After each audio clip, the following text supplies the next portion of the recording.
दोस्तों नमस्कार। जनता ने मुहर लगा दी है और अब प्रधानमंत्री अर्थव्यवस्था को उस राह पर ले ही जाएंगे जिसको लेकर कुछ रुकावटें इससे पहले नजर आती थी, क्योंकि जनता का ठप्पा चुनाव में जीत के साथ उभरा है और वो भी प्रधानमंत्री मोदी के नाम पर, क्योंकि राज्यों के मुख्यमंत्रियों की इतनी हैसियत नहीं कि एंटी इनकम्बेंसी रोक पाए।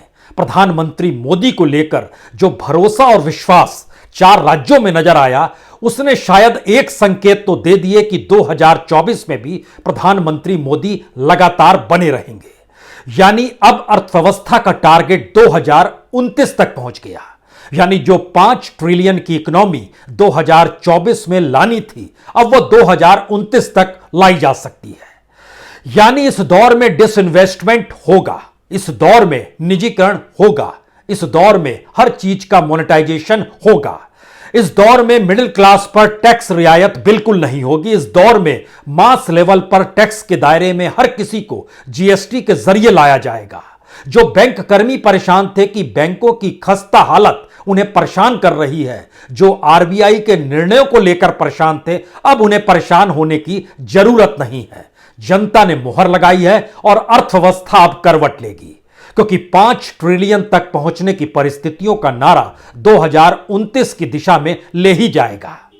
तो क्या इस दौर में जो भी इंफ्रास्ट्रक्चर पर पैसा लगेगा, जो भी नई अर्थव्यवस्था को अपनाने की प्रक्रिया शुरू होगी, जो भी रोजगार नए तरीके से पैदा करने की स्थितियां अब अर्थव्यवस्था में सुधार के साथ प्रधानमंत्री मोदी लाना चाहते हैं, तो क्या उसमें अब सीधे सवाल किए जा सकते हैं?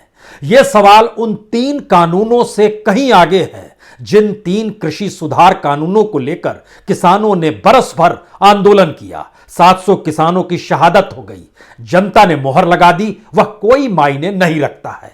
और संयोग देखिए, आज ही जो इंप्लॉइज का जो प्रोविडेंट फंड होता है, और इस देश में प्रोविडेंट फंड के जो होल्डर्स हैं, यानी जो संख्या है, वह इस देश में तकरीबन 22.5 करोड़ लोगों का पीएफ जमा होता है। उस पे जो इंटरेस्ट मिलता है, सरकार ने 0.4% कम कर दिया, यानी 8.5% से घटकर यह 8.1% पे आ गया, और कोई कुछ कह नहीं सकता है। इस देश के भीतर में जितने पद खाली थे उनको लेकर कोई आवाज उठनी नहीं चाहिए, क्योंकि अब नए तरीके से आर्थिक सुधार या आर्थिक बदलाव की परिस्थिति में सरकार जाने वाली है। आज ही अरविंद पनगड़िया, जो कि कोलंबिया यूनिवर्सिटी में पढ़ाते हैं, एक वक्त नीति आयोग के चेयरमैन रहे और एक वक्त वह प्रधानमंत्री के सलाहकार रहे, और माना यह जाता है कि वह कुछ इंडिकेशंस दे देते हैं, और यह इंडिकेशंस आज उन्होंने अपने एक आर्टिकल में भी दिया, जिसका मैसेज बहुत साफ है कि आने वाले वक्त में इस देश में कैसे इंडस्ट्रियलाइजेशन होना है, कैसे इस देश की रूरल इकोनॉमी, ग्रामीण अर्थव्यवस्था और एग्रीकल्चर इकोनॉमी यानी खेती से जुड़ी हुई अर्थव्यवस्था में एक बदलाव लाना है। और खेती से जुड़े हुए जो करोड़ों की तादाद में मजदूर हैं, वह मजदूर बनकर शहरों की दिशा में आए और हम अर्बन इंडस्ट्रियलाइजेशन की दिशा में बढ़ पाए। हमें लगता है आज जरा सिलसिलेवार तरीके से समझिए, क्योंकि एक तरफ अरविंद पनगड़िया जिन बातों का जिक्र कर रहे हैं, जो प्रधानमंत्री के अपने सलाहकारों की जो एक सूची है, और इससे पहले जो इकोनॉमिक रिफॉर्म के नाम पर जो जो चीज अपनाई गई, अब उसमें बहुत रवानगी आने वाली है। उसके साथ यह भी समझिए, जो LIC IPO अभी नहीं आ पा रहा है और माना जा रहा है कि अभी आ भी नहीं पाएगा, वह 2023 तक चला जाएगा। उसके भीतर की सबसे बड़ी वजह यह है कि LIC का अपना बुक जो है वह डगमगाया हुआ है, गड़बड़ है। क्योंकि LIC के जरिए जिन कंपनियों के शेयर्स लिए जाते हैं, वो कंपनियां डूबने वाली थी क्या, यह भी सवाल LIC के साथ जुड़ रहा है। तो उसकी बुक डगमगाई हुई है, और जिन भी डूबने वाली कंपनियों के रिश्ते कहीं ना कहीं पॉलिटिकल वे में सत्ता और सरकार के साथ रहे। यानी 2-3 सवाल को कुछ देर के लिए भूल जाइएगा। कॉरपोरेट के ऊपर ज्यादा टैक्स लगेगा, नहीं लगेगा। अंबानीज और अडानीज का कोई जिक्र करने की जरूरत नहीं है। इस देश में जो बेसिक इंफ्रास्ट्रक्चर है वो निजी हाथों में ही सौंपने का जिक्र है, और उसकी एक पूरी प्रक्रिया है। जरा इस सिलसिले को आज समझने की कोशिश कीजिए, क्योंकि हमने जिक्र आपसे ईपीएफ के इंटरेस्ट रेट को 8.5 से घटाकर 8.1 करने की दिशा का आपसे जिक्र किया है। इसमें पब्लिक सेक्टर से जुड़े हुए कर्मचारी भी हैं, प्राइवेट सेक्टर से भी हैं, ऑर्गेनाइज सेक्टर के सबसे बड़ी तादाद में जुड़े हुए कर्मचारी हैं और कुछ अनऑर्गेनाइज सेक्टर में जिनका पैसा पीएफ में जमा कराया जाता है। इस दौर में तो जो लोग पेट्रोल पंप पे भी काम करते हैं उनको भी इससे जोड़ने की प्रक्रिया शुरू हुई। लेकिन बहरहाल इस दौर में यह एक अलग मसला है कि जो पैसे का रोटेशन था, बैंक फ्रॉड बढ़ गया, तमाम परिस्थिति आने लगी। बैंक फ्रॉड की स्थिति में यह समझिए कि लगभग 50% का इजाफा जो मोदी काल में था वो मनमोहन काल की तुलना में 50% बढ़ गया। लेकिन इकोनॉमिक रिफॉर्म के दायरे में यह सारी चीजें होती हैं, इसको आप मानकर चलिएगा। अगर हम एवरेज के हिसाब से बोलें तो मनमोहन सिंह के काल में 4200 मामले हर साल बैंक फ्रॉड के होते थे, जो इस वक्त 6400 हो गए हैं। यानी 5 साल अगर मनमोहन सिंह के देखेंगे तो वो लगभग 21000 मामले थे। मोदी काल के पहले 5 साल देखेंगे तो ये लगभग 32000 मामले थे। लेकिन बहरहाल अगला सवाल सबसे बड़ा यह है कि जो भी गांव का पिछड़ापन है और शहरों की जागरूकता है, इन दोनों के बीच एक मोटी लकीर आप शुरू में ही खींच लीजिए, क्योंकि आर्थिक सुधार इससे भी जुड़े होते हैं। अक्सर इस बात का जिक्र होता है कि शहरों में ज्यादा जागरूकता है, लोग डेमोक्रेसी समझते हैं, और गांव के बारे में कहा जाता है वहां डेमोक्रेसी की परिभाषा ही बदल जाती है। और शायद इसीलिए इसके ठीक पैरेलल में बैंकों से जुड़े हुए जिनका भी खाता है वो 3 बातों को समझे। इस देश में बैंक की 3 परिभाषाएं हैं। पहली परिभाषा, जनता अपना पैसा बैंक में डालती है जिससे पैसा सुरक्षित रहे और इंटरेस्ट मिले। इंटरेस्ट इस दौर में इतना कम होता चला गया कि जो महंगाई दर है उससे आधी स्थिति में इस देश में बैंकों से जो आप पैसा जमा करते हैं सेविंग अकाउंट में, वह लगभग उससे भी आधा हो गया। यानी पैसा बैंक में रखेंगे तो बढ़ेगा नहीं, कम होगा। एक वह तबका है जिसमें lower middle class, upper middle class, ये पूरा आता है। एक तबका यह है कि जनता द्वारा जमा किए गए पैसे को कर्ज के तौर पर उठाता है, लेकिन कर्ज के तौर पर उठाने के बाद लौटाता नहीं है। इनकी संख्या बड़ी ज्यादा बढ़ती चली गई इस कालखंड में। और तीसरे लोग वो हैं जो कि जनधन योजना के तहत जिनके खाते खुलवाए गए, वो डायरेक्ट बैंक ट्रांसफर के लिए, डीबीटी के लिए खुलवाए गए। यानी सरकार की कोई योजना होगी, सरकार सीधे डाल देगी, बिचौलिया नहीं रहेगा, जनता तक पैसा पहुंच जाएगा। और यह तबका बैंक में, बैंक होल्डर्स की संख्या जो है, जो खाता धारक है वहां पर, उनकी तादाद बहुत ज्यादा है जो डीबीटी के तहत दायरे में आते हैं और सरकार की योजना पहुंचाती है। यानी 2 सवाल तुरंत निकल कर आए, क्या न्यू इकोनॉमिक रिफॉर्म की सोच जो सरकार के साथ चल रही है उसमें अब आने वाले वक्त में और मुश्किल होने वाली है क्या? इसको मत देखिएगा, क्योंकि जनता ने मोहर जीत के साथ लगाई है। और जिस बात का हम जिक्र कर रहे हैं कि लोकतंत्र की परिभाषा बदलती है गांव में, विकास की परिभाषा बदलती है गांव में, जिंदगी जीने की परिभाषा भी बदलती है गांव में, इन सारी परिभाषाओं के दायरे में शायद इसीलिए अगला सवाल है कि सरकार जो निजीकरण की दिशा को जोर देने वाली है उसमें कितनी बड़ी तादाद में पब्लिक सेक्टर से प्राइवेट सेक्टर में जब चीजें चली जाती हैं तो नौकरियां कम हो जाती हैं। लगभग टारगेट जो है 2025 तक का, अगर वो सरकार के हिस्से में रहती तो 3 से 4 लाख तक नौकरियां सरकार दे सकती थी। लेकिन सरकार अब जॉब, नौकरी का मतलब सरकारी नौकरी नहीं मानती है। उसका कहना है स्टार्टअप भी नौकरी मानिए, ई गवर्नेंस के साथ जुड़िए उसको भी नौकरी मानिए, एमएसई में जुड़िए उसको भी नौकरी मानिए, लेकिन सरकारी नौकरी आपको नहीं मिलेगी। इसको आप जॉब के तौर पर मत देखना शुरू कीजिए। वो पुरानी बात है, अब हमारी इकोनॉमी बदल रही है, तो बदलती हुई इकोनॉमी के दायरे में हमें लगता है सरकार ने जो टारगेट लिया है 2025 तक का, वो तकरीबन 6 लाख करोड़ का है जो कि निजीकरण किया जाएगा। इसमें एक्यूरेट चाहिए तो 5,97,411 करोड़ रुपया ये निजीकरण की स्थिति है, जो अलग अलग साल में डेवलप किया जाएगा। सरकार पूंजी लेकर आएगी, जैसे 2022 में जो साल चल रहा है, इस इलेक्शन के बाद अब प्रोसेस शुरू होगा और सरकार मार्केट से जो उठाएगी अपने माल को बेचकर, माल नहीं बल्कि सरकारी संपत्ति कहिए, इस देश की संपत्ति कीजिए, 88,190 करोड़ 2022 में उठाएगी। 2023 में 1,62,000 करोड़ का टारगेट है, 2024 में 1,79,000 करोड़ का टारगेट है, 2025 में 1,67,000 करोड़ का टारगेट है। ये टारगेट है। यानी सरकार से निजी हाथों में बेचने का मतलब 3 होता है। एक, खरीदने वाला अब इकोनॉमी संभाले, हम नहीं संभालेंगे, हम जिम्मेदारी मुक्त होना चाहते हैं, आप हमको एक साथ पैसा दे दीजिए। दूसरी स्थिति होती है, आप जब ले रहे हैं हमसे तो आप अपना मुनाफा बनाइए, अपनी पॉलिसी अपनी नीतियों पर बनाइए, हम तो आपको सहूलियत देंगे। क्योंकि इकोनॉमी अगर हमसे नहीं चल पा रही है तो रिफॉर्म की एक नई दृष्टि कहती है कि प्राइवेट हाथों में सारी चीजों को सौंप दीजिए, वह मुनाफा बनाने के लिए चीजों को डेवलप करेंगे और कंज्यूमर उसी लिहाज से डेवलप होगा और इसी तरीके से चीजें चलेंगी। क्योंकि सरकारी नौकरी का कोई जिक्र नहीं है, सरकार जिम्मेदारी मुक्त है। और तीसरा है कि सरकार एक मुश्त जो पैसा लेगी, जो बेचेगी चीजों से, उससे अपनी गवर्नेंस को मजबूत करेगी, जिससे कि मैक्सिमम गवर्नेंस नजर आए, जहां पर असुविधा ना हो। जो कर्मचारी हैं उनको वेतन मिलता रहे, जो रिटायर हो गए हैं पेंशन मिलती रहे, ये सारी चीजें करती रहेंगी। इस बीच में ईपीएफ का जिक्र भी हम कर देते हैं, फिर से 8.5% से घटकर 8.1% हो गया। लेकिन आप कुछ करिए नहीं, क्योंकि यह सरकार की इकोनॉमिक पॉलिसी का हिस्सा है।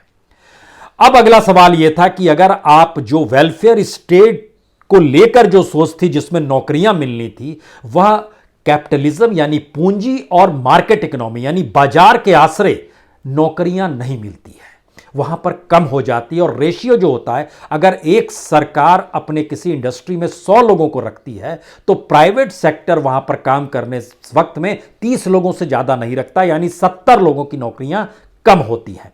अब इस दायरे में जब खास तौर से कुछ फील्ड हैं, मसलन माइनिंग का फील्ड, माइनिंग से सरकार को लगभग 28,147 करोड़ रुपए कमाना है। लगभग सीधे सीधे माइनिंग से ऑर्गेनाइज्ड और अनऑर्गेनाइज्ड 27,000 नौकरियों पर असर पड़ जाएगा, जो इन 5 सालों में होगा। नौकरियां कम हो जाएंगी। जो सड़क है, सड़क में 1,60,000 करोड़ का चक्कर है, वहां से कमाई होनी है। इसका असर भी ये प्राइवेट सेक्टर के हाथ में जाएगा, इसका असर भी रोजगार पर पड़ेगा। अगर सरकार के हाथ में रहती तो रेशियो वही है, 30:100 का रेशियो है, वह उस लिहाज से कम हो जाएगा। जो बेसिक इंफ्रास्ट्रक्चर है, जिसमें रेलवे आता है, जिसमें पोर्ट्स आते हैं, जिसमें एविएशन आता है, इन तीनों को मिलाइएगा तो सरकार को लगभग 1,86,000 करोड़ रुपया यहां से कमाना है। लेकिन सबसे ज्यादा नौकरियां कम होंगी रेलवे से। इसमें अगर आप बंदरगाह यानी पोर्ट जोड़िएगा, एविएशन जोड़िएगा, तो यह मिला के लगभग 2,40,000 नौकरियां और कम होती है, क्योंकि आप प्राइवेट सेक्टर को बेच रहे हैं। इसके बाद दूसरी एक स्थिति आती है पावर यानी एनर्जी से जुड़ी हुई, पावर जनरेशन और पावर ट्रांसमिशन। इन दोनों को से सरकार को कमाना है लगभग 85,000 करोड़ रुपया, लेकिन 7,600 नौकरियों पर असर पड़ेगा इसका। अब यहां पर एक टेलीकॉम का हिस्सा भी है, टेलीकॉम से भी सरकार लगभग 35,000 करोड़ रुपया कमाना चाह रही है। तो आपके जहन में तुरंत बीएसएनएल आएगा, एमटीएनएल आएगा, यह भी नौकरियों पर असर डालेगा। और इसी तरीके से वेयर हाउस भी सरकार, उससे भी लगभग 28,000 करोड़ रुपया कमाना चाहती है, हर सेक्टर से कमाना चाहती है। तो वो प्राइवेट हाथों में चला जाए, वो लोग चलाने लगे, उससे जो भी रोजगार पैदा हो जाए, क्योंकि हम ना रोजगार दे पाने की स्थिति में है, ना हम इकोनॉमी संभालने की स्थिति में है। तो रिफॉर्म की एक नई परिभाषा इस दौर में गढ़ी जा रही है कि दरअसल प्राइवेटाइजेशन ही भारत का भविष्य है, हर चीज का मोनेटाइजेशन ही भारत का भविष्य है। और सारी चीजों को लेकर जो इकोनॉमी है वो प्राइवेट हाथों के जरिए चले, हम सिर्फ निगरानी रखें या उनसे एक मुश्त पैसा ले ले, यह एक परिस्थिति इस इकोनॉमिक रिफॉर्म के दायरे में निकल कर आती है। हमने आपसे जिक्र किया कि जो बैंक कर्मी हैं वो परेशान ना हो, क्योंकि बैंक और बिकेंगे, विदेशी बैंक आएंगे, जो बेचने की प्रक्रिया उसमें प्राइवेटाइजेशन का बैंकों का हिस्सेदारी बढ़ती चली जाएगी, नौकरियां कम होगी बैंक कर्मियों की भी, जो बीते 5-7 साल में बहुत कम हुई है। यानी उससे पहले के कालखंड में देखिएगा तो हर बरस लगभग 60,000 नौकरियां निकल रही थी, तो वो घटकर लगभग अभी 40,000 पे पहुंच गई है। ये धीरे धीरे और भी कम होगी, क्योंकि यह उस रिफॉर्म का हिस्सा है। अगला बड़ा सवाल यह है कि जो बैंकों से कर्ज ले जाते हैं, हमको लगता है ये समझने की इसलिए जरूरत है क्योंकि इकोनॉमिक रिफॉर्म में आप प्राइवेट हाथों से ही जब देश को चलाना चाहते हैं तो एक बेसिक चीज समझिए कि जो मनमोहन सिंह के कालखंड से जो मोदी के हाथ में सत्ता आ रही थी, उस समय जो एनपीए था वो 2,24,542 करोड़ रुपए था।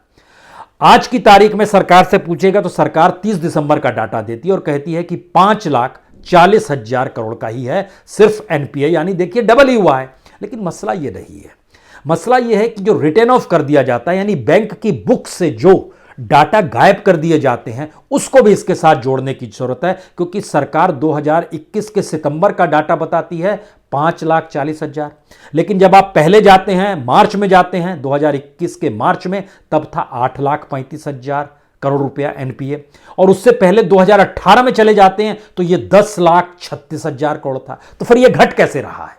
रिटर्न ऑफ किया जा रहा है, और रिटर्न ऑफ करने की स्थिति को इस रूप में भी समझिए कि 2018 से 2021 के बीच में सिर्फ इन 3 वर्षों में 6,59,000 करोड़ रुपया रिटर्न ऑफ किया गया। 2014 से 2017 तक भी 4 लाख करोड़ रुपया रिटर्न ऑफ किया गया, यानी टोटल मिलाइएगा तो लगभग 10.5 लाख करोड़ से ज्यादा रिटर्न ऑफ किया गया। यानी वो कर्ज लेकर निकलने वाले। लेकिन अब यहां पर आइए, एंट्री होती है अरविंद पनगड़िया जी की, जिनका एक सुझाव है। उनका बहुत साफ कहना है कि इस देश के भीतर में प्राइवेट सेक्टर ही इकोनॉमी को संभाल सकता है और इंडस्ट्रियलाइजेशन की जरूरत है। तो जो किसानों से जुड़े 3 कानूनों के बारे में सोच रहे थे, हमको लगता है इनके आइडिया को जरा समझ लीजिए, जिसके आने वाले वक्त में आप देखेंगे कि सरकार कैसे चेंज लाना चाह रही है। मेक इन इंडिया का नारा भी लगेगा, उसमें आत्मनिर्भरता का नारा भी लगेगा। लेकिन जरा समझिए, बहुत साफ तौर पर इनका मानना है कि जो प्राइमरी रूरल इकोनॉमी है, जो ग्रामीण इकोनॉमी है, और जो एग्रीकल्चर इकोनॉमी है, इसको हमको कन्वर्ट कर देना है शहरी औद्योगिकरण में। शहरी औद्योगिकरण में कैसे कन्वर्ट होंगे? जब जो लोग निर्भर हैं खेती पर, वो वहां से मुक्त हो जाएं और एक बड़ी फौज मजदूरों की इस देश में तैयार हो जाए। उन मजदूरों की जब फौज तैयार हो जाएगी तो हमें न्यूनतम मजदूरी भी देनी नहीं होगी, क्योंकि फौज ज्यादा है, काम कम है। तो वह एक लिहाज से जो भी इंडस्ट्री रखेगा वो अपने लिहाज से उनको वेतन देगा। सरकार ने इस दौर में एक और कानून बनाया था कि कोई भी जहां भी 300 से ज्यादा कर्मचारी काम करते हैं, वो हायर एंड फायर की स्थिति में आ सकता है। जब मन चाहे जिसे निकाल दे, कोई कानूनी अड़चन नहीं आएगी। तो वो उसका एक अलग रोड मैप था। यानी बड़ी तादाद में जब शहरों में मजदूर आएंगे तो हम इंडस्ट्रियलाइजेशन करेंगे, उद्योग बनेंगे, उत्पादन शुरू होगा, दुनिया के बाजार में माल बेचेंगे तो हमारा एक्सपोर्ट बढ़ेगा तो पूंजी बढ़ेगी और हमारी इकोनॉमी चल निकलेगी, जो एग्रीकल्चर में सिमट गई है। इस बात का जिक्र भी इस इकोनॉमी और इस इकोनॉमी दायरे में सरकार सोच रही है। अगला सवाल था कि जो इंफ्रास्ट्रक्चर है उस पर आप खर्च बढ़ाइए। आप नहीं बढ़ा सकते हैं तो प्राइवेट सेक्टर के हाथों में दे दीजिए। इंफ्रास्ट्रक्चर का मतलब वही सड़क, रेल, पोर्ट्स, बंदरगाह, माइनिंग, टेलीकम्युनिकेशन, ये सारी चीज बेसिक इंफ्रास्ट्रक्चर में आती है। इस बेसिक इंफ्रास्ट्रक्चर में आपको पूंजी लगानी, आप नहीं लगा सकते हैं, प्राइवेट सेक्टर से लगवा दीजिए। और एजुकेशन और हेल्थ सेक्टर को भी प्राइवेट हाथों में देकर आपको डेवलप करना है। इनको क्षेत्रों को डेवलप करना है, लेकिन आप नहीं डेवलप करेंगे, क्योंकि न्यू एजुकेशन पॉलिसी हो या न्यू कोड, जो मेडिकल कोड बन रहा है, उसके मातहत अब प्राइवेट सेक्टर को बढ़ाया जाएगा। यानी जिसके पास पैसा होगा उसके लिए एजुकेशन की राहत, जिसके पास पैसा होगा इलाज की राहत, और गरीबों के लिए हम डायरेक्ट बेनिफिट ट्रांसफर जो कर रहे हैं और जो सरकार वेलफेयर स्कीम लेकर आ रही है वो लेकर आएगी। सरकार ये समझाना चाहती है। लेकिन एक चीज यहां पर और समझिए कि सरकार एक लिहाज से निजी क्षेत्रों को, कॉरपोरेट को गिफ्ट कर रही है इस देश की वह संपत्ति जो बीते 70 बरस से गढ़ते गढ़ते यहां तक पहुंची। अब कह रही है हम जिम्मेदारी नहीं लेंगे। अब यहां पर अगला सवाल आता है कि सरकार की तरफ में जो सुधार की 2-3 चीजें बताई गई, उसमें लेबर कोड भी था। लेबर कोड का मतलब हमने बताया कि जो इंडस्ट्रियल रिलेशन कोड है, जहां पर वर्कर्स को अगर आप हटाते हैं तो कोई कानूनी अड़चन नहीं है, वर्कर्स किसी भी अदालत में नहीं जा सकते हैं, कोई वहां पर चीजें मसला ही नहीं है। इस देश का सवाल है साहब, मेक इन इंडिया का सवाल है, इकोनॉमी का सवाल है, मजदूरों की क्या हैसियत है ऐसे में।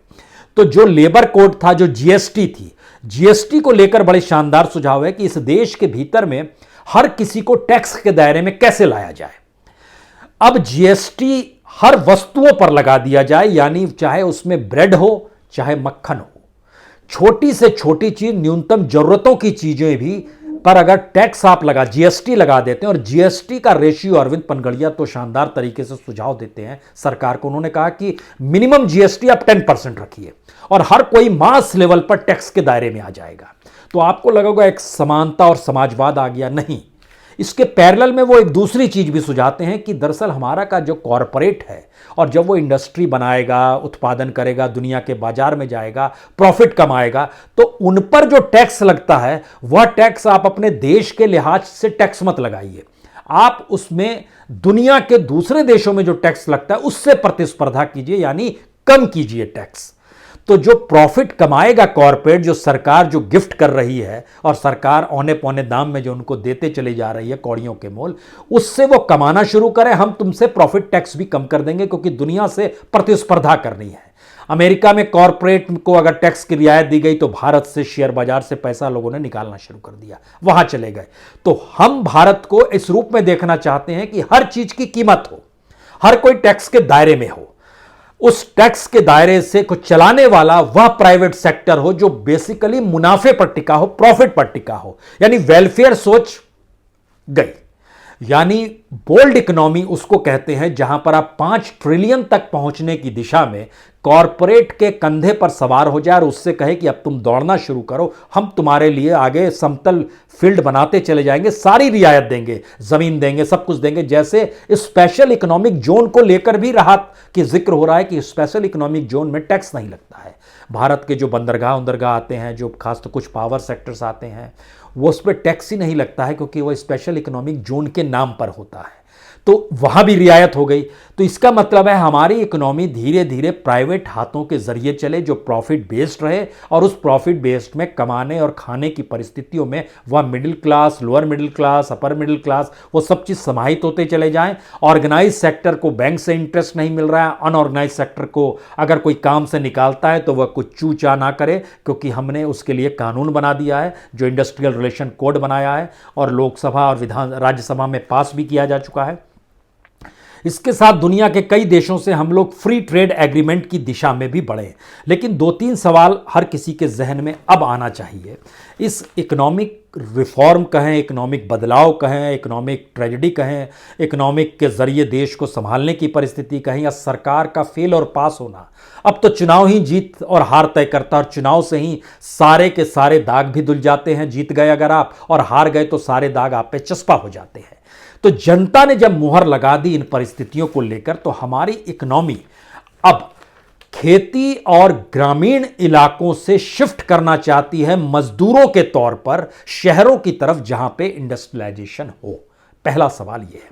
दूसरा सवाल, जो पूरी बैंकिंग सिचुएशन है और जो बैंकरप्सी कोड बनाया गया, जिसमें इस देश के भीतर में मौजूदा वक्त में 5,000 से ज्यादा कंपनियां कतार में खड़ी हैं कि हम दिवालिया हो गए, आप हमको कुछ पैसा दे दीजिए और इसको दूसरे हिस्से में बेच डालिए, तो वो कंपनी किसी दूसरे हिस्से में चले जाती है। जो दिवालिया हो गए हैं उन्होंने बैंक से कर्ज लिया है, चूंकि दिवालिया घोषित खुद को कर रहे हैं तो उन्हें कर्ज नहीं लौटाना है। कर्ज नहीं लौटाना है तो बैंक के बुक को कैसे ठीक किया जाए, तो उसके लिए रिटर्न ऑफ कर देना। यह एक पूरी साइकिल चल पड़ी है।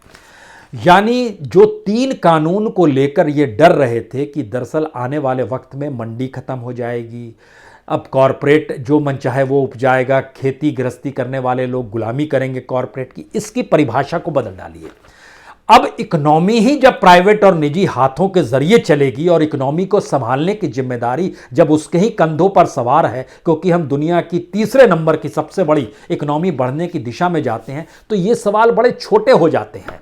ये अलग मसला है कि इसके भीतर आप असमानता खोजेंगे, मत खोजिए। आप गरीबी मुफलिसी खोजेंगे, मत खोजिए। आप बेरोजगारी खोजेंगे, मत खोजिए। आप आने वाले वक्त में एजुकेशन के भीतर में पैसा ना रह पाने की स्थितियों से जूझने को खोजेंगे, मत खोजिए। अस्पतालों को लेकर आपके पास पैसा नहीं है तो फिर आने वाले वक्त में हमारे पास इंफ्रास्ट्रक्चर नहीं होगा, लेकिन देश में इंफ्रास्ट्रक्चर जरूर होगा जो प्राइवेट सेक्टर के हाथ में होगा। तो अब आप इलेक्शन के बाद की परिस्थितियों से जूझने के लिए तैयार हो जाइए, क्योंकि एक चीज तय मानी जा रही है कि 2024 में भी जीतेंगे और 2029 तक अब हमको पूरे इकोनॉमिक बदलाव की थ्रेड को मजबूत करना है और उस रास्ते पर चल पड़ना है जिसको लेकर दुनिया भर में चाहे ये सवाल होते रहे हों कि भारत का अनऑर्गेनाइज सेक्टर, जिसमें सोशल सिक्योरिटी होती ही नहीं है, उसकी तादाद दुनिया में सबसे ज्यादा 92% से ज्यादा हो गई है। भारत के ऊपर जो कर्ज है वर्ल्ड बैंक और IMF का, उस दिशा में भी मत देखिए, जो लगातार बढ़ते चला जा रहा है।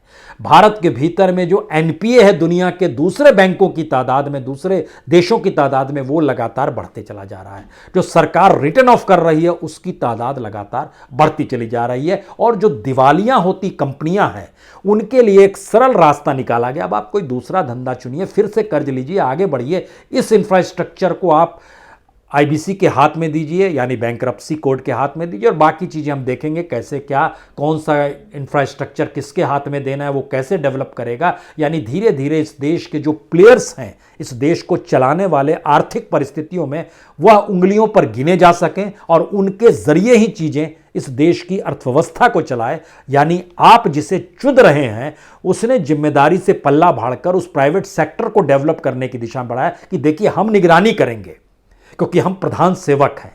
लेकिन देश चलेगा प्राइवेटाइजेशन के जरिए, मोनेटाइजेशन के जरिए, डिसइन्वेस्टमेंट के जरिए, बैंकिंग प्राइवेट सेक्टर के जरिए, आरबीआई के जरिए भी हम जितना पैसा है डिविडेंड के तौर पर मैक्सिमम ले सकते हैं। आप कुछ ना बोलिए। इस परिस्थिति में अब न्यू इकोनॉमिक रिफॉर्म की परिस्थितियां अब इस देश के दरवाजे पर दस्तक देने को तैयार है। और अब प्रधानमंत्री ये नहीं कहेंगे कि हम कुछ लोगों को समझा नहीं पाए, जैसा 3 कानूनों को लेकर गुरु पूर्णिमा के दिन उन्होंने कह दिया था। अब यह कहने की जरूरत नहीं पड़ेगी क्योंकि जनता ने मोहर लगा दी है जीत पर।